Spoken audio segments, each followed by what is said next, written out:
Bapak, Ibu, saudara-saudari yang terkasih, setahun sudah pandemi COVID-19 menemani perjalanan hidup kita. Pandemi ini tentu saja menyulitkan hidup kita dan menjadi pergumulan dalam setiap lini kehidupan kita. Segala hal, mulai dari ekonomi sampai peribadahan kita. Tak jarang selama pandemi ini mungkin kita sering bertanya, di manakah Tuhan di dalam perjalanan kita? Dan di Paskah sore ini kita mau belajar bahwa Yesus Kristus berjalan bersama kita. Tuhan menolong kita dalam ibadah ini.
Pada hari itu juga, 2 orang dari murid-murid Yesus pergi ke sebuah kampung bernama Emmaus yang terletak kira-kira 7 mil jauhnya dari Yerusalem. Dan mereka bercakap-cakap tentang segala sesuatu yang telah terjadi. Ketika mereka sedang bercakap-cakap dan bertukar pikiran, datanglah Yesus sendiri mendekati mereka, lalu berjalan bersama-sama dengan mereka. Tetapi ada sesuatu yang menghalangi mata mereka, sehingga mereka tidak dapat mengenal Dia. Yesus berkata kepada mereka, "Apakah yang kamu percakapkan sementara kamu berjalan?" Maka berhentilah mereka dengan muka muram. Seorang dari mereka, namanya Kleopas, menjawabnya, "Adakah engkau satu-satunya orang asing di Yerusalem yang tidak tahu apa yang terjadi di situ pada hari-hari belakangan ini?" Bagi kedua murid tersebut, perjalanan ini adalah perjalanan yang berat dalam nuansa kesedihan, hopeless, dan traumatis. Guru mereka, Yesus Kristus, telah mati disalib. Mereka mendengar cerita mengenai kubur kosong, tetapi mereka tidak percaya. Mereka telah kehilangan pengharapan dan impian mereka. Pengharapan dan impian mereka mati bersama dengan Yesus. Selayaknya Kleopas dan temannya, kita sering bertanya, di mana Allah dalam gumul dan juang kita? Di manakah kemahakuasaannya dalam memenuhi impian kita? Benarkah Ia berjalan bersama dengan kita? Dalam kondisi itu, Yesus sendiri yang mendekati mereka, lalu berjalan bersama-sama dengan mereka. Ia bertanya, "Apa yang terjadi? Apa yang kamu rasakan?" Ia mencoba masuk ke dalam perasaan mereka yang hancur dan sedih. Yesus hadir dalam trauma mereka.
Kata Yesus kepada mereka, "Apakah itu?"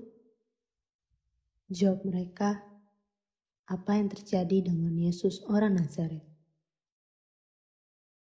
Dia adalah seorang nabi yang berkuasa dalam pekerjaan dan perkataan di hadapan Allah dan di depan seluruh bangsa kami. Tetapi imam-imam kepala dan pemimpin-pemimpin kami telah menyerahkan dia untuk dihukum mati, dan mereka telah menyalibkannya. Padahal kami dahulu mengharapkan bahwa dialah yang datang untuk membebaskan bangsa Israel. Tetapi sementara itu telah lewat 3 hari sejak semuanya itu terjadi. Beberapa perempuan dari kalangan kami telah mengejutkan kami. Pagi-pagi buta mereka telah pergi ke kubur dan tidak menemukan mayatnya. Lalu mereka datang dengan berita bahwa telah kelihatan kepada mereka malaikat-malaikat yang mengatakan bahwa ia hidup. Dan beberapa teman kami telah pergi ke kubur itu dan mendapati bahwa memang benar yang dikatakan perempuan-perempuan itu. Tetapi dia tidak mereka lihat. Lalu berkata ia kepada mereka, "Hai kamu orang bodoh, betapa lambannya hatimu, sehingga kamu tidak percaya segala sesuatu yang telah dikatakan para nabi. Bukankah Mesias harus menderita semuanya itu untuk masuk ke dalam kemuliaannya?" Lalu ia menjelaskan kepada mereka apa yang tertulis tentang dia dalam seluruh kitab suci, mulai dari kitab-kitab Musa dan segala kitab nabi-nabi. Mereka mendekati kampung yang mereka tuju, lalu ia berbuat seolah-olah hendak meneruskan perjalanan. Tetapi mereka sangat mendesaknya, katanya, "Tinggallah bersama-sama dengan kami, sebab hari telah menjelang malam dan matahari hampir terbenam." Lalu masuklah ia untuk tinggal bersama-sama dengan mereka. Waktu ia makan dengan mereka, ia mengambil roti, mengucap berkat, lalu memecah-mecahkannya dan memberikannya kepada mereka.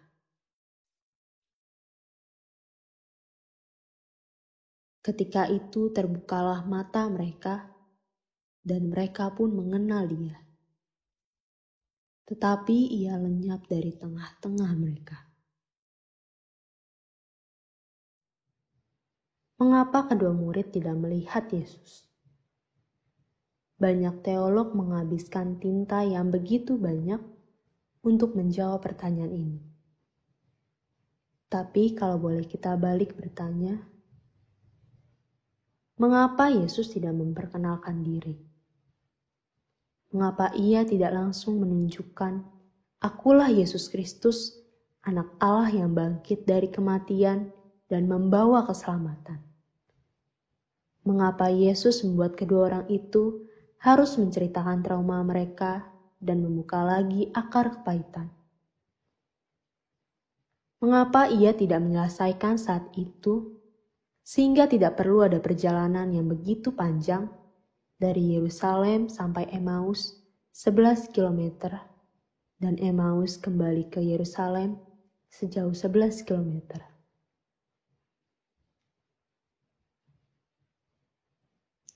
Yesus tidak mengambil jalan praktis dan mengungkapkannya pada mereka. Tetapi ia menunggu mereka untuk melihat dan mengungkapkan itu sendiri. Yesus menghadirkan sebuah proses. Sebuah proses untuk mengungkapkan segala luka mereka, keraguan mereka kepada Allah, dan kemudian dipulihkan dalam firman-Nya. Hilangnya Yesus di bagian akhir mungkin mau menjelaskan kemana ia pergi. Ia pergi ketika kita sudah mengenalnya. Ia pergi ke dalam kita tiap orang yang percaya. Sebab di mana 2 atau 3 orang berkumpul dalam namaku, di situ aku ada di tengah-tengah mereka. Ia menjadi nyata ketika kita mulai melihat dan merasakan kasih-Nya. Kasih-Nya yang membuat hati kita berkobar-kobar karenanya.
Umat Tuhan, mari kita bersatu hati dalam doa sebelum kita mendengarkan firman Tuhan. Mari kita berdoa. Ya Allah Tuhan kami, inilah kami ya Tuhan, yang mencoba merenungkan perjalanan iman kami selama masa raya Paskah ini. Dan hari ini ya Tuhan, di Paskah sore ini, dalam perayaan Paskah ini kami kembali mau melihat sapaan Tuhan. Sapaan Tuhan yang terkadang misterius, yang kadang tak kami kenali. Tapi Tuhan selalu bersama dengan kami, selalu berjalan bersama kami. Sayangnya Kristus yang berjalan bersama Kleopas dan temannya. Tuhan berkati hati kami, terkhusus kami ya Tuhan yang dipercayakan untuk mewartakan firman Tuhan. Urapi mulut bibir kami agar seturut dan sekehendak Tuhan saja. Inilah doa kami. Dalam nama Kristus Yesus Sang Juru Selamat kami yang hidup, kami berdoa dan mengucap syukur. Amin. Amin. Bapak Ibu, saudara-saudari yang terkasih, nas yang akan kita renungi pada malam hari ini terambil dari Lukas pasalnya yang ke-24, ayat 31 sampai 32. Lukas 24 ayat 31 dan 32. Ketika itu terbukalah mata mereka, dan mereka pun mengenal dia. Tetapi ia lenyap dari tengah-tengah mereka. Kata mereka seorang kepada yang lain, bukankah hati kita berkobar-kobar ketika ia berbicara dengan kita di tengah jalan dan ketika ia menerangkan kitab suci kepada kita? Demikian pembacaan kita. Yang berbahagia ialah setiap orang yang membaca dan merenungkan firman Tuhan dalam kehidupan kita setiap hari. Hopeless. Setiap orang mungkin pernah mengalaminya. Kemana kita pergi berlari dalam keadaan hopeless, tanpa harapan. Dalam keadaan sedih, putus asa, atau galau. Ada orang-orang yang akan berlari kepada main game atau menghilangkan hopelessnya itu dengan menceritakan pengalamannya dalam sebuah diari. Mungkin kita juga akan mendengarkan lagu-lagu galau saat sedang hopeless. Atau bahkan bisa jadi kita mengambil waktu berlibur supaya tidak lagi hopeless. Bapak Ibu, saudara-saudari yang terkasih, Emmaus awalnya adalah perjalanan itu. Dan perjalanan ini merupakan perjalanan pelarian dari Kleopas dan temannya. Perjalanan yang berat dalam nuansa kesedihan, hopeless. Sebab pahlawan mereka Yesus Kristus telah mati disalib.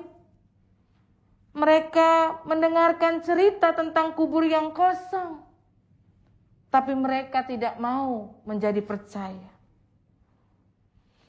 Mereka telah kehilangan iman kepada Yesus. Sebab menurut mereka Yesus tidak berhasil memenuhi apa yang mereka inginkan, yaitu menjadi Mesias yang melakukan keajaiban besar dan membawa kemenangan perang pada Israel. Dalam perjalanan di Emmaus ini kita bisa merasakan kesedihan dan keputusasaan mereka. Di tengah perjalanan yang tidak menyenangkan itu, Yesus datang. Dia hadir dalam diri seorang yang asing. Kehadiran orang asing itu tampaknya tidak mengejutkan Kleopas dan temannya. Mungkin karena kita sama-sama tahu bahwa peristiwa kebangkitan Yesus itu sangat dekat dengan peristiwa Paskah Yahudi. Jadi mereka mungkin berpikir, Yesus adalah seorang peziarah, sama seperti mereka. Jadi wajar saja jika peziarah itu berjalan bersama-sama mereka dalam perjalanan. Tapi kemudian disinilah firman Tuhan mencatatkan hal yang menarik.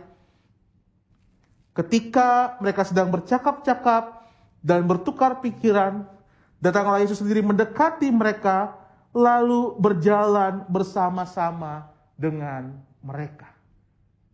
Kata bercakap-cakap dalam bahasa Yunani skuzeto artinya berdiskusi, bertukar ide, bahkan berdebat. Ya, mereka berdebat. Berdebat soal Yesus. Berdebat apa yang terjadi kepada dia. Ya, mereka berdebat. Mungkin mereka berdebat, apa yang harus kami lakukan setelah guru kami mati? Apa yang harus kami lakukan ketika juru selamat kami, pahlawan kami telah hilang dalam hidup kami? Di tengah kegundahan mereka dan perdebatan mereka, Yesus masuk. Yesus masuk dalam diskusi mereka. Yesus masuk sebagai pribadi yang hadir dalam pergumulan mereka. Bapak, Ibu, saudara-saudara yang terkasih, Yesus adalah orang yang sangat peduli. Yesus berkata kepada murid-muridnya ini, "Apakah yang kamu percakapkan sementara kamu berjalan?" Maka berhentilah mereka dengan muka muram. Lukas 24 ayat yang ke-17. Yesus mengemukakan pertanyaan yang aneh. Mengapa Yesus bertanya soal diskusi mereka? Karena Yesus adalah yang paling tahu apa yang terjadi di Yerusalem. Tapi inilah sapaan Yesus Kristus kepada mereka. Ia bertanya, apa yang terjadi? Yesus juga bertanya, apa yang kamu rasakan? Yesus mencoba membuat mereka bercerita tentang hidup mereka, kegundahan mereka, rasa putus asa mereka. Yesus juga mencoba membuat mereka bercerita tentang harapan mereka, bahkan ketidakyakinan mereka dan rasa kecewa mereka. Dan Bapak, Ibu, saudara-saudara yang terkasih, tindakan ini menunjukkan bagaimana Yesus mau masuk ke dalam hidup kita. Bahkan bagian yang terpuruk sekalipun. Yesus menjadi pribadi yang berbela rasa, berempati, paling mengerti. Yesus yang mendengar segala keluh kesah Kleopas dan temannya. Saat ini Bapak, Ibu, saudara-saudari yang terkasih, di masa pandemi ini kita rindu berkumpul dengan para sahabat. Berbagai pergumulan, kesedihan, ataupun keraguan kepada sahabat-sahabat kita. Kebanyakan kita tidak menantikan saran atau bahkan jawaban, tapi kita hanya sekedar membutuhkan teman yang mendengarkan. Pribadi yang menunjukkan empati, yang memberikan support dan semangat. Maka pertanyaannya, kalau kita sudah mengungkapkan kisah hidup kita kepada sesama kita, sudahkah kita mengungkapkannya itu kepada Yesus Kristus? Yesus yang berempati dan amat sangat peduli dalam hidup kita. Secara pribadi mau hadir, mendengarkan keluh kesah kita. Yesus yang tetap tinggal berjalan bersama dengan kita. Ya, dialah juru selamat kita. Juru selamat kita yang berjalan bersama dengan kita. Tetapi memang ada satu pertanyaan menarik yang harus kita pertanyakan ketika membaca perikop ini. Kenapa para murid tidak mengenal Yesus? Kenapa Kleopas dan temannya tidak tahu siapa itu Yesus? Apa yang menutup mata mereka sehingga Yesus tidak dapat dikenal?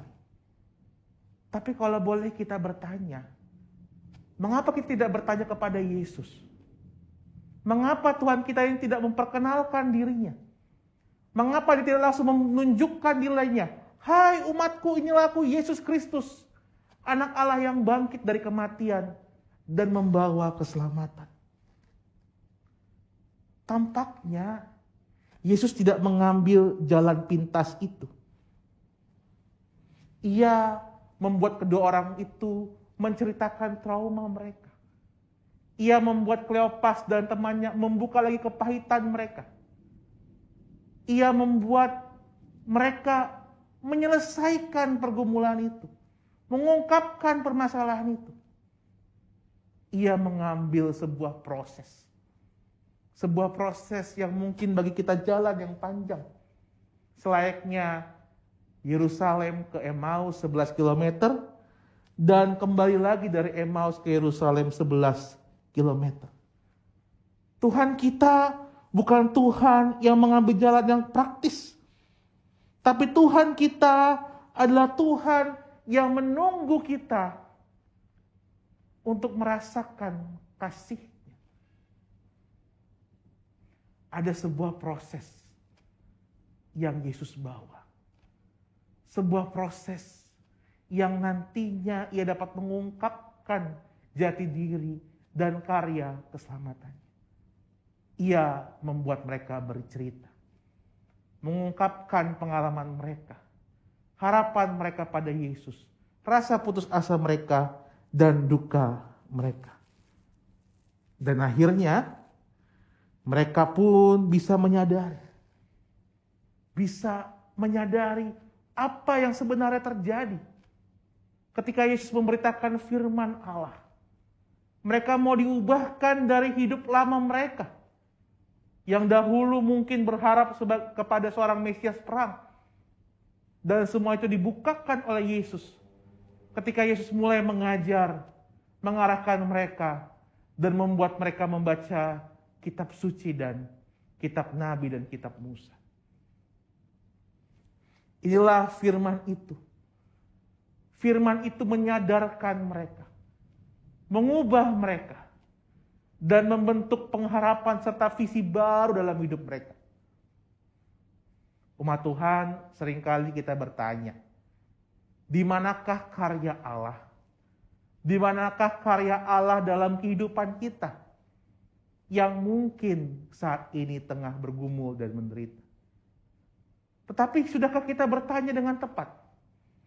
Sudahkah kita bertanya dengan tepat dengan bertanya, apa yang Allah mau rancangkan kepada kita? Saya rasa itulah pertanyaan yang tepat. Mari kita bertanya, apa yang mau Allah rancangkan kepada kita? Sudahkah kita menemukan panduan firman-Nya itu untuk kita? Allah mungkin membuat kita berjalan memutar. Tetapi dengan berjalan memutar, Allah membuat kita menemukan apa yang kita butuhkan. Bukan sekedar apa yang kita inginkan.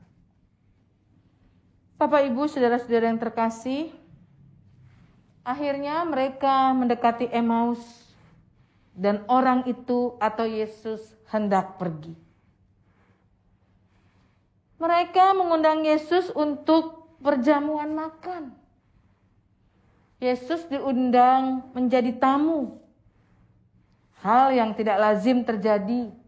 Sang tamu yang baru mereka kenal itu memimpin perjamuan makan. Yesus kemudian mengambil roti, memecahkannya, mengucap berkat, dan membagikannya. Ada 4 kata yang sama yang Yesus lakukan di depan para murid ini. Sama persis dalam perjamuan terakhir yang pernah ia lewati bersama. Dari peristiwa itu kemudian sadarlah mereka bahwa itu Yesus. Tapi ia lenyap dari pandangan mereka. Bapak, Ibu, saudara-saudara yang terkasih, barulah Kleopas dan rekannya tersadar kalau mereka sedang disapa oleh Yesus. Dan Yesus telah bangkit. Kemana Yesus pergi? Thomas Grum mengatakan sebuah tafsiran yang terbaik, katanya, hilangnya Yesus di bagian akhir cerita di Emmaus mungkin mau menjelaskan kemana ia pergi. Yesus pergi ketika kita sudah mengenalnya. Ia pergi ke dalam kita, tiap orang yang percaya. Bapak, Ibu, saudara-saudari yang terkasih, kisah Emmaus juga bercerita tentang pemulihan. Pemulihan bagi orang percaya bukanlah hal abstrak atau hal yang mengawang-awang. Pemulihan orang percaya adalah nyata dan konkret. Konkret dalam Yesus yang berjalan bersama kita. Bapak, Ibu, saudara-saudari yang terkasih, perjalanan ke Emmaus mengubahkan dan memulihkan para murid.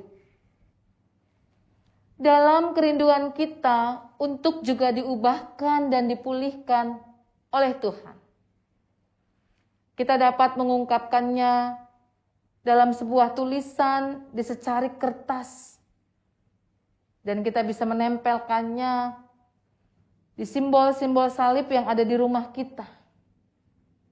Dan kita juga akan mendengarkan beberapa harapan dari beberapa anggota jemaat yang rindu pemulihan dari Tuhan terjadi di dalam hidup mereka. Tuhan menolong kita. Amin.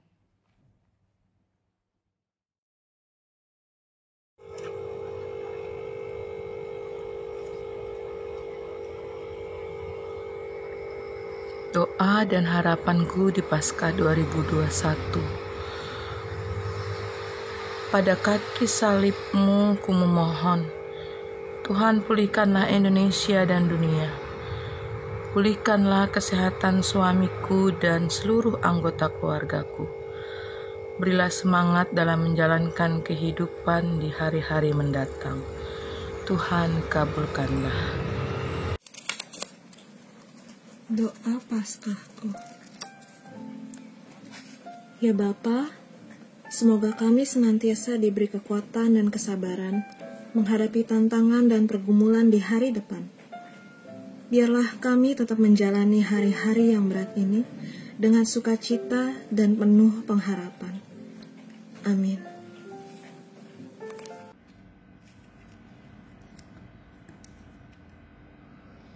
Doa dan harapan di Paskah 2021. Ya Tuhan, pengorbananmu di kayu salib aku meminta. Kami mohon tuntunlah bangsa dan negara kami Indonesia. Berikanlah perlindunganmu atas kesehatan keluarga kami dan tuntunlah kami dalam menjalankan hari-hari hidup kami. Ya Bapa, kami memohon. Harapan saya di Paskah tahun ini, yang pertama, Tuhan memberikan kekuatan untuk semua umat manusia di dunia umumnya dan Indonesia pada khususnya untuk kuat menghadapi pandemi COVID-19 ini dan bisa melewatinya dengan selamat. Yang kedua, harapan saya untuk teman-teman atau mereka yang kena dampak PHK, biarlah Tuhan memberkati dan mencukupkan kehidupan mereka bersama keluarganya dari hari ke hari, dan Tuhan membuka jalan yang terbaik. Harapan saya yang ketiga, Tuhan menyembuhkan penyakit teman kerja saya yang namanya Dedi Mulyadi, yang sudah 3 bulan ini terbaring di rumah sakit karena kena tumor otak. Kiranya Tuhan menjamah dan Tuhan menyembuhkan. Amin.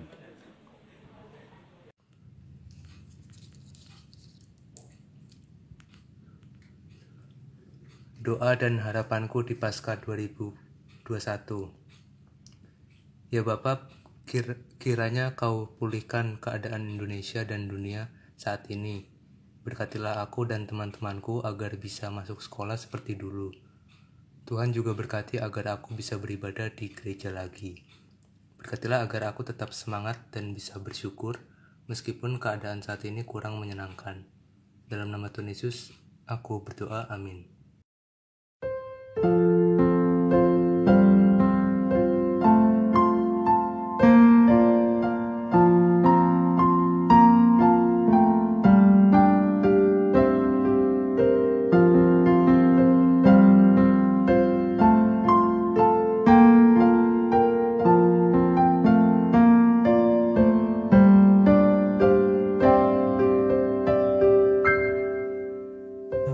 Tuhan.